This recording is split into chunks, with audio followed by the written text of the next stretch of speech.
Bytz Onam special സീരീസിന്റെ 5ാമത്തെ വീഡിയോയിലേക്ക് എല്ലാവർക്കും സ്വാഗതം. നമ്മൾ പച്ചടി ഉണ്ടാക്കി, മെഴുക്കുവരട്ടി ഉണ്ടാക്കി, അവിയൽ ഉണ്ടാക്കി.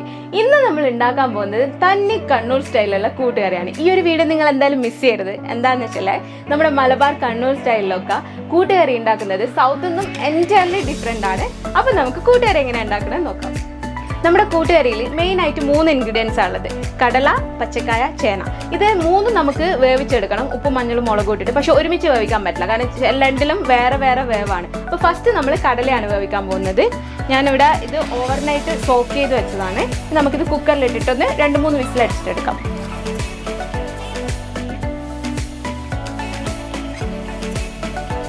അപ്പോൾ നമ്മൾ 1 ടീസ്പൂൺ ഉപ്പ് ചേർത്ത് കൊടുക്കുന്നുണ്ട്. പിന്നെ ഒരു 1/4 ടീസ്പൂൺ മഞ്ഞൾപ്പൊടി, പിന്നെ ഒരു 1/2 ടീസ്പൂൺ മുളക് പൊടി, പിന്നെ ഒരു 1/2 ടീസ്പൂൺ കുരുമുളക് പൊടി. ഞാനിവിടെ ആക്ച്വലി ഒരു 250 ഗ്രാമോളം കടലയാണ് എടുത്തേക്കുന്നത്. അപ്പോൾ അത്ര തന്നെ നമ്മൾ ചേനയും പച്ചക്കായയും എടുക്കുന്നുണ്ട് ഇത് ഉണ്ടാക്കാൻ വേണ്ടിയിട്ട്. ഇനി നമുക്കിതിൽ 1 കപ്പ് വെള്ളം ചേർത്ത് കൊടുക്കാം. ഒരു 3 വിസിൽ മതിയാവും, അത്രയും വെന്താൽ മതി. ബാക്കി നമുക്ക് ചേനേൻ്റെയും പച്ചക്കായൻ്റെയും കൂടെ ഇട്ടിട്ട് വേവിക്കാം.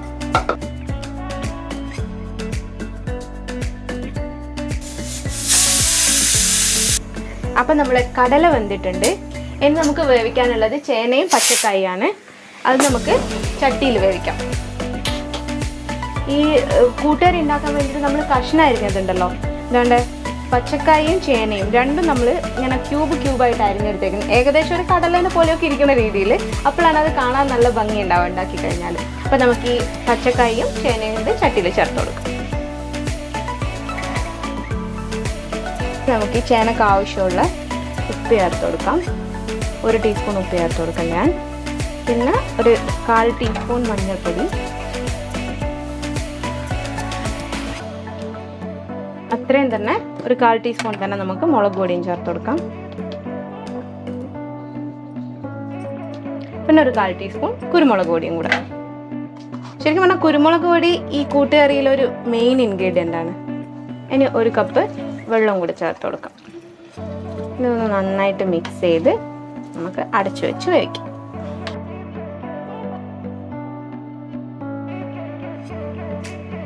അരപ്പിന് വേണ്ടിയിട്ട് ഞാൻ ആക്ച്വലി ഇവിടെ ഒരു തേങ്ങ ഫുൾ എടുത്തിട്ടുണ്ട്. പക്ഷെ ഇത് മൊത്തം നമ്മൾ അരപ്പാക്കില്ല, കുറച്ച് നമുക്ക് വറുത്തിട്ട് ചേർക്കാനുള്ളതാണ്. അപ്പം ഞാൻ ഈ ഒരു തേങ്ങയുടെ പകുതി ഇപ്പം അരപ്പിന് വേണ്ടിയിട്ട് എടുക്കുന്നുണ്ട്. അത് നമുക്ക് ജാറിലോട്ട് ഇട്ട് കൊടുക്കാം. വീണ്ടും ദണ്ട കുഞ്ഞുള്ളിയില്ല, നമുക്ക് സവാള വെച്ച് അഡ്ജസ്റ്റ് ചെയ്യാം. ഒരു പകുതി സവാള ചേർത്ത് കൊടുക്കുന്നുണ്ട്.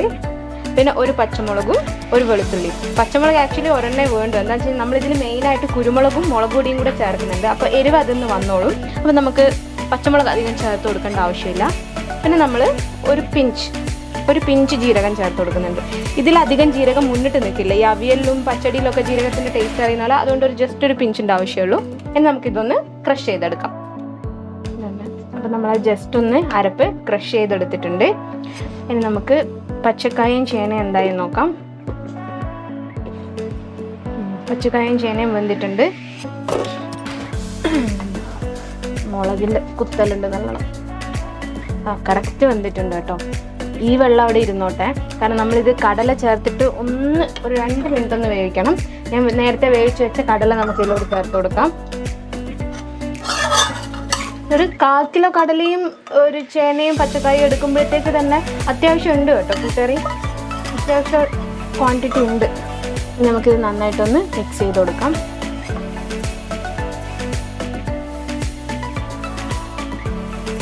ഇനി നമുക്ക് നമ്മൾ ക്രഷ് ചെയ്ത് വെച്ചിരിക്കുന്ന തേങ്ങേൻ്റെ മിക്സ് ഇതിലോട്ട് ചേർത്ത് കൊടുക്കാം. ഈ ക്രഷ് ചെയ്ത തേങ്ങ നന്നായിട്ട് മിക്സ് ചെയ്യുന്നതിൻ്റെ മുന്നേ തന്നെ നമുക്ക് ഇതിൽ 1 ടീസ്പൂൺ കുരുമുളകും പിന്നെ ഒരു 2 കറിവേപ്പിലയും കൂടെ ചേർത്ത് കൊടുക്കാം. കറിവേപ്പില ആക്ച്വലി ക്രഷ് ചെയ്യുമ്പോൾ തേങ്ങേൻ്റെ കൂടെ ചേർക്കുന്നതായിരുന്നു നല്ലത്.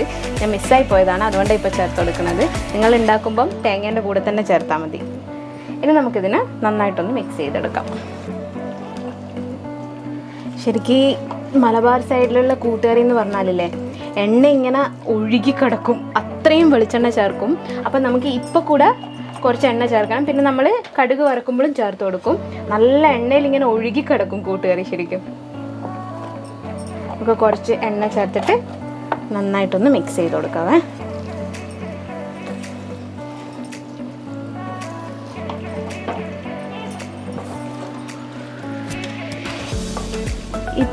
ഈ തേങ്ങയുടെ പച്ചമണം മാറുന്നത് വരെ നമ്മളിതൊന്ന് കുക്ക് ചെയ്തെടുക്കണം. അത് കഴിഞ്ഞിട്ട് പിന്നെ നമുക്ക് കടുക് വറുക്കാം. അപ്പം നമുക്കിത് പച്ചമണമൊക്കെ മാറിയിട്ടുണ്ട്. ഇനി ഇതൊന്ന് മാറ്റി വെച്ചിട്ട് നമുക്ക് കടുക് വറുക്കാം. നോർമലി നമ്മൾ കടുക് വറുക്കുന്നതിനെക്കാട്ടിയും കുറച്ച് കൂടുതൽ എണ്ണ ചേർത്ത് കൊടുക്കണം. ഞാൻ ഓൾറെഡി പറഞ്ഞല്ലോ, കൂട്ടുകറി എന്ന് പറഞ്ഞാൽ നല്ല എണ്ണയിൽ ഇങ്ങനെ ഒഴുകി കിടക്കും. ഞാൻ കുറച്ചധികം എണ്ണ ചേർത്ത് കൊടുത്തിട്ടുണ്ട്. എണ്ണ ചൂടായിട്ടുണ്ട്. ഇനി നമുക്ക് കുറച്ച് കടുക് ചേർത്ത് കൊടുക്കാം.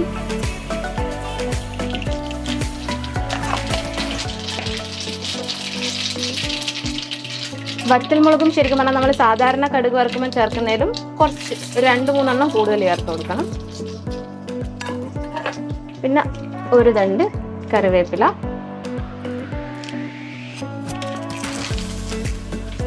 കറിവേപ്പിലല്ലേ മുടിക്കൊക്കെ നല്ലതാണെന്ന് കേട്ടിട്ടുണ്ട്. ഇടക്കട്ടെ ഒരു തണ്ടും കൂടെ 2 തണ്ട് ഇട്ട് കൊടുക്കാം. ഇനി നമ്മൾ നേരത്തെ എടുത്തു വെച്ചിരിക്കുന്ന ബാക്കി തേങ്ങ ഉണ്ടല്ലോ, ആ തേങ്ങയും കൂടി ഇതിലോട്ട് ചേർത്ത് കൊടുക്കണം. ഇനി തേങ്ങ നല്ല നമ്മൾ അരക്കാൻ വേണ്ടിയിട്ടൊക്കെ വറക്കൂലേ തേങ്ങ, അത്രയും ബ്രൗൺ കളർ ആകുന്നത് വരെ നമ്മൾ വറുത്തെടുക്കണം ഈ എണ്ണയിൽ. അപ്പോൾ അതാണ്ട് നമ്മുടെ തേങ്ങ നല്ല ബ്രൗൺ കളർ ആയിട്ടുണ്ട്. ഞാൻ ഈ റിഫൈൻഡ് ഓയിലിൽ തേങ്ങ വറക്കണമുണ്ടാട്ടോ ഈ പത വരുന്നത്.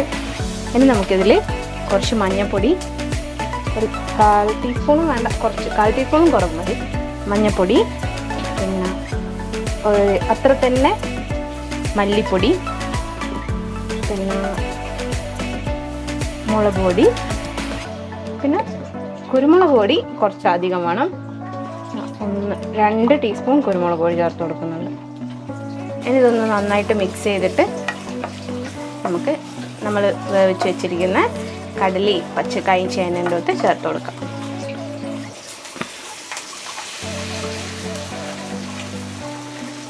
ഇനി നമുക്ക് ഈ വറുത്ത തേങ്ങ ഒന്ന് പച്ചക്കായും ചേനയും കടലൊക്കെ ആയിട്ട് നന്നായിട്ടൊന്ന് മിക്സ് ചെയ്തെടുക്കാം.